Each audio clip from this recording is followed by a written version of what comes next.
When a company is 1 year old and it becomes the most searched for company in all of Google in India for mobile devices, something must be going right. When a company comes almost out of nowhere and comes up with products that are designed internally and are trying to do something that has never been done before and go to a new dimension, something must be happening right. So today we're going to talk to the person behind the brand new brand, which is about 1 year old right now, you. Rahul, thank you for being on the show again. I think the second or third time we're talking about you. No, thanks, when you started. And somewhere in the middle when I wanted to know how's it going, and now that you've completed a year, also talking to you on a day when a new product with a very powerful new service has got launched. So first let's start with the product itself and get one thing out of the way. Lots and lots of rumors as to why this product launch and the product coming out into the market got delayed by a few days. Some very, very typical ugly rumors, some that seem to have some sense as to why it's happening. What is the real reason? Let's just throw it out there so that the speculation stops. Sure. So first of all, thank you for having me on the show. And also for the kind words.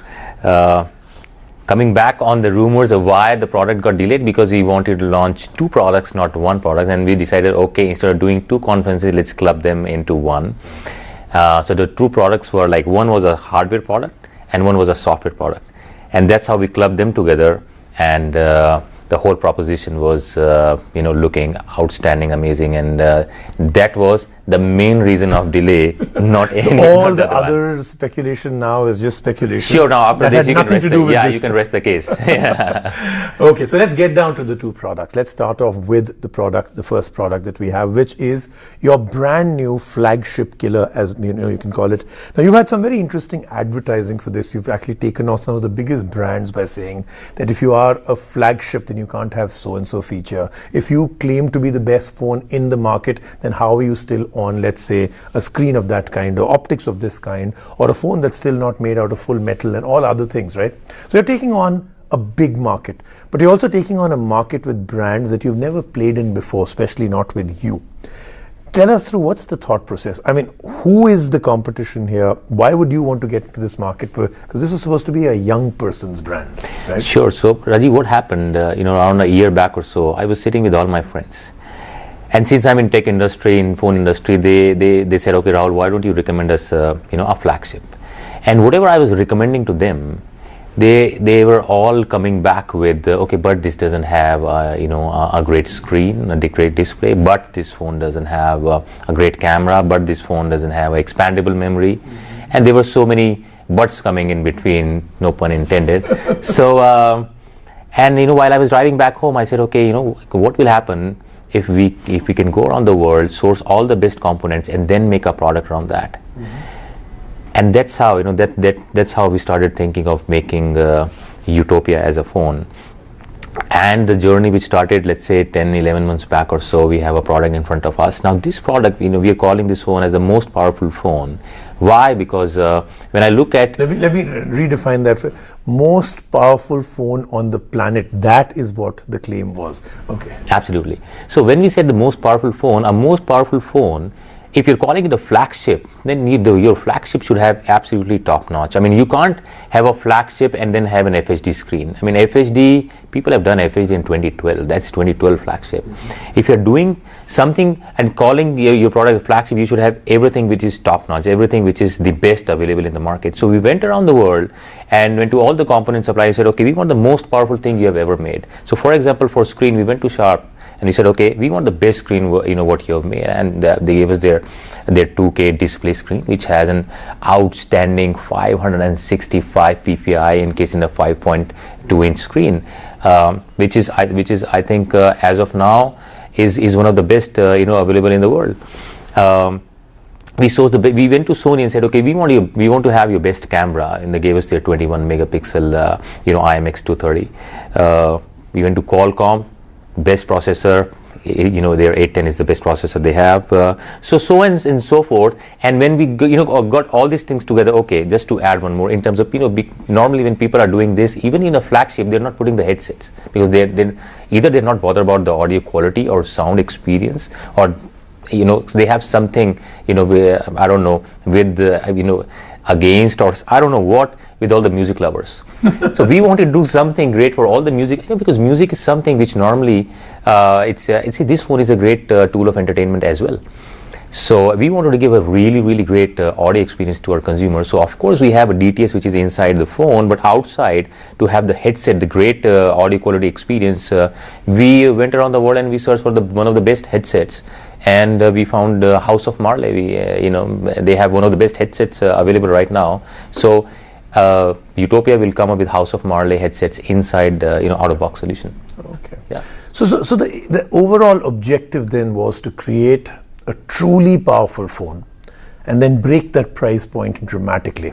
So while I would say you've done the part that you really went out to source the best, to put together a phone that is absolutely top of the line, there is an expectation. I mean, if you remember, you told me one story about you and your friends today, but when we got together the first time you actually launched the U brand, you told me another story of a student community that you were actually addressing and how they sat down and almost re-educated you about what they want in a phone. A phone that can be customized to their level, not something which is a mom and pop operation kind of customization, right? Is this phone for them then? I mean, how many youngsters of that level will be able to afford a 25,000 rupee phone? Aren't you going away from your core philosophy for what you stands for? No. So when we launched this new brand, our promise was you play God. And you play God means that we're giving more and more power to you to customize your phone, to play with your phone, to work on your security, to do whatever you want to do, rather than we telling you, okay, this is what you should be doing. And that is why Cyanogen was a very integral and important part of that. Now on top of that, we also said that the whole brand is all about customization and all about creating an ecosystem of services. And that was the time when we started working on on all the services which we wanted to seamlessly integrate on this product. So this whole thing of our investments, whole year we were investing in different multiple companies, and people are asking us, what the hell are you doing? Yeah, why are you investing in all these companies? So what we have done, we have also, as I said, the second product, which is our software product, we have launched that product today, and we are calling it Around You. Around You means you can take it as Y or U or you, but we want to touch your life every hour, whatever our consumers are doing, and want to simplify and help our consumers in their day-to-day life. And that is how we have taken all those companies where we invested in, blended them into an OS, baked into the at the kernel level, and seamlessly integrated with our operating system. And I think the result is fantastic. So can you, in the shortest possible way, tell us exactly what will happen? So if I'm a user, and this is baked into, like you said, it's at core and kernel level, right? What happens? I mean, what is this software service that people will be? Okay, so what is happening now? I can't give a short answer to that. Okay. Because what is happening is Google, in terms of, let's say, search, they're doing phenomenally well. But when it comes to mobile search, if you see this year itself, their mobile search have decreased by 10%.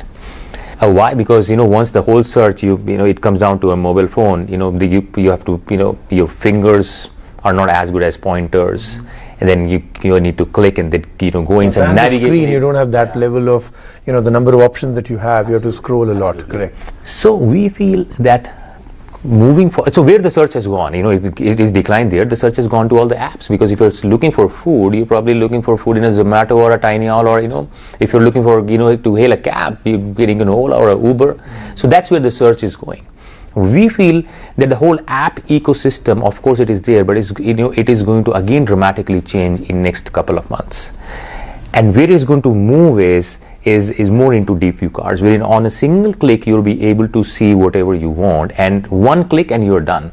And that is what we have done on Around You. That's what our integrated service is. And so we have taken all those companies, baked into, as I said, into the kernel level. So what all can I do on it right now? I can order food, and I'll so if you're hungry, we have a solution. One click, you write pizza, and you'll be Around You, whatever the pizza joints are there, you'll be able to one click and you can order. Okay. If you want to shop, you don't have to download multiple shopping apps. We invested in Scandit. We have integrated Scandit into this. One click, you'll get options from all of Flipkart, Amazon, Snapdeal, everyone, and you have a solution there. Cabs, just press on it, and you will get options for multiple cabs. So you will know, okay, if you are going from point A to point B, this is the price, and this is, let's, for example, Ola is 5 minutes away, or Uber is, let's say, 10 minutes away, or an Easy Cab is 3 minutes away, and XYZ price. You boom, press a button, you're done. So everything is seamlessly integrated inside the OS, rather than you looking and downloading multiple apps, because app discovery is going to be tougher and tougher in times to come. Right. And if I was to shop also, and I was to do comparative shopping for X product, let's say a particular laptop, for me to actually do it on an app system would mean I need to have a collection of 12, 15 apps and type that into every one of them, have a registration for each. So do you have a uniform registration? Once I'm part of the U ecosystem, do I need to register again? That's it. So the moment to complete the entire transaction? Yeah, so the moment you you switch on your phone, you just have to have a single sign-on on U services, and that's it. So everything, whether food ordering or hailing a cab, it will work on everything seamlessly. What about the last mile, the actual payment? Is that also something that you'll play a role in, or is that still going to be a credit card I need? No, so that is one service, which is coming soon. Certainly. Okay, so this is the coming soon. By so you got it. I can see that all I'm going to say is coming soon and not more. Anyway, we'll certainly. So we'll have a wallet integrated into this, and that will be announcing soon. Okay. So is there a name for it? Is it called UPay? We'll very soon we'll find out. We'll come up with a name.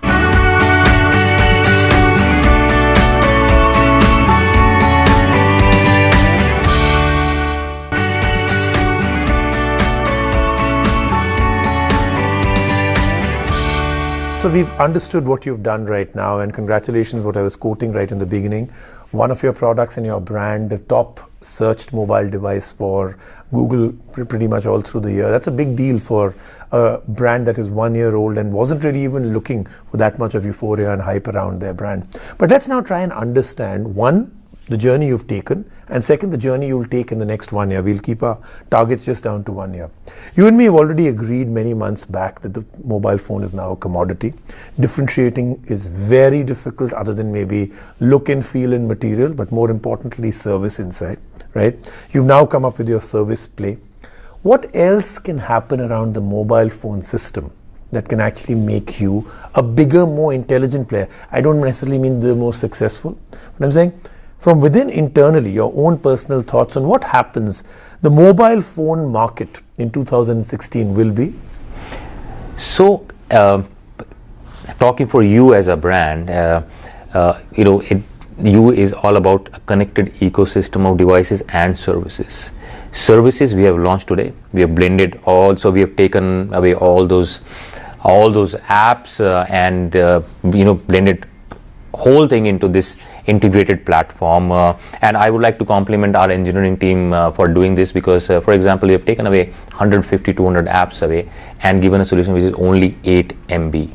So I think that is a great solution. Now why this is commendable, because if we need to send updates, so imagine if the whole thing is 8 MB, then updates will be like very, very small.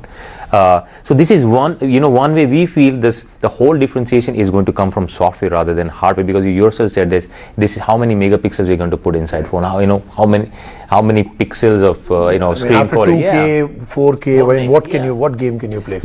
So I think software is going to play a huge differentiation in times to come.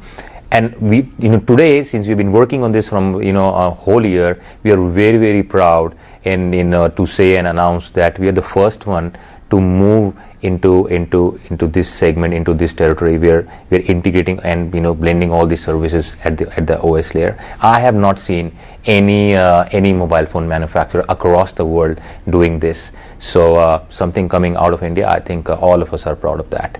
That is one. Second, in terms of a connected ecosystem, which is also a promise from you, that we are not only about a mobile phone, about a connected ecosystem. So I think the more and more devices we can connect with your phone, because phone will still be a primary device, but the more and more you can start connected with your phone, I think that's where the markets are going to move. For example, I'm thinking aloud.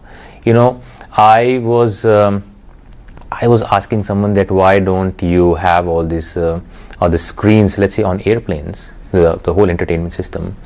Right now in some domestic flights, it's all missing. I said, why are you not using it? Because every year the technology is changing. how much of the screen you can keep on changing out there.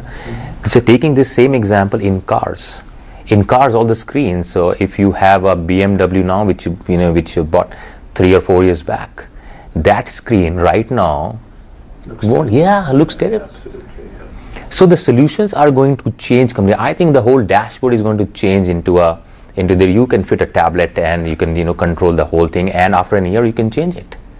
Okay, so modular enough for it to be taken out, absolutely. Because the service, the software and the service will play the big game, not the hardware. Absolutely, there, right? Absolutely.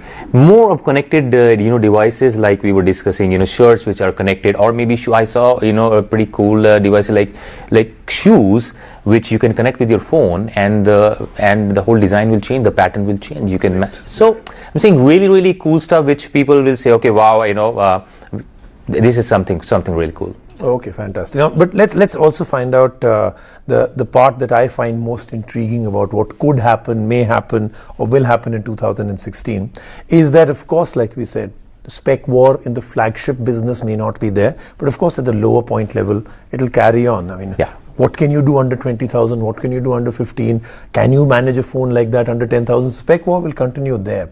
But once the commoditization is almost complete, which I think 2016 will be the big start to all of that, you have two brands that are both doing very well right now. Micromax. Now we've understood the U philosophy, connected, software and services play a huge game. Will a lot of this go on to Micromax also, or are you going to keep the identities and the feature set completely distinct? No, so for us, Rajiv, both the brand philosophies are different. Micromax is more about massification of technology, democratization of technology. There we are trying to solve a problem of empowering people with smart devices so that people can have these devices, experience them, and can explore different services.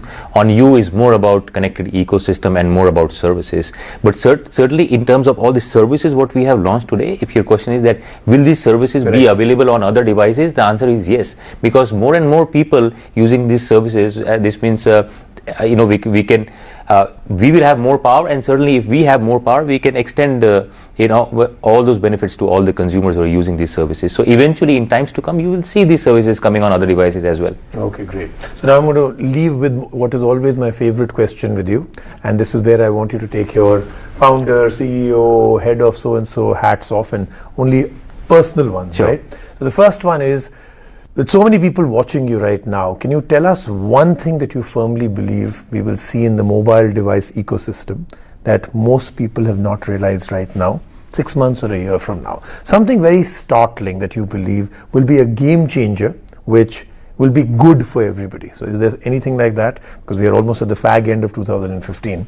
What can we expect that could be, wow, I didn't think of that. That's amazing, something to look for. How is it that you're asking in hardware or software? I don't think we care anymore. Let me give you a hardware and a software example. So I think in terms of designing, I think if we in next 12 months or so, if we can see a phone which will have a complete zero bezel all around. Okay.